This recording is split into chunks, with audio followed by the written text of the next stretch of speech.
Hello, I'm Stanley Samuel, the Spiritual Care Advisor and Bereavement Coordinator with Home Hospice of Georgia, and I wanted to share a few notes on grief. Grief in brief.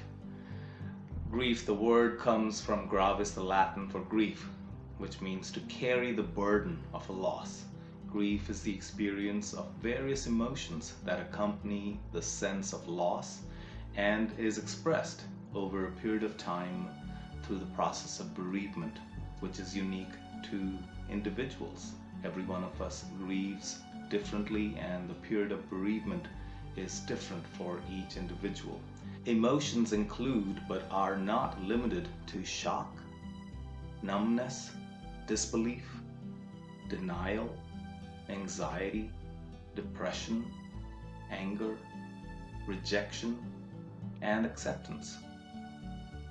First of all, the stages and tasks of grief and mourning, this would be considered normal or appropriate grieving, as we might term it, during loss through death of a loved one or other losses, as relationships have broken down, or job loss, or change in location, etc. So, in her On Death and Dying, Dr. Elizabeth Kubler-Ross in 1969 spoke about the 5 stages of grief, which are denial, which is a temporary defense that I'm okay, this is not affecting me. Secondly, anger, which is resentment or envy against those who are doing well while the grieved or the bereaved is going through a difficult time. Thirdly, bargaining. That is negotiating for more time to do better. Then fourthly, depression, a deep sorrow, a withdrawal, and disconnection from others. And fifthly, acceptance, finding peace with the situation, leaning on support systems that are available. Then in Grief and Counseling and Grief Therapy, a handbook for the practitioner, William Worden in 2009 speaks of the 4 tasks of mourning. The 4 tasks, first of all, include accept the reality of the loss. Secondly, work through the pain of grief. Thirdly, adjust to an environment without the deceased or whatever the loss is. Fourthly, emotionally relocate the loss and move forward. So those would be the 4 tasks of grieving. Then in the big picture, there is what is called as pathological grief.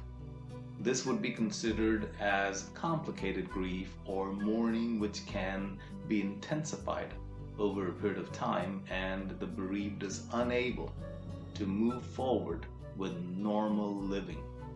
And for this, a clinical assessment by a bereavement professional would need to be done to assess the situation, the case, individually, and provide some recommendations, which could include, secondly, treatment interventions by professional counselors. I hope during this time of grief, as you grieve and go through a period of bereavement, you will reach out to bereavement professionals, whether it's from the hospice services and or clinical professional counselors outside of the scope of bereavement counseling and support that hospice services might provide. Please don't hesitate to reach out to us at Home Hospice of Georgia, homehospicega.com, and let us know if we can support you in any way. Peace.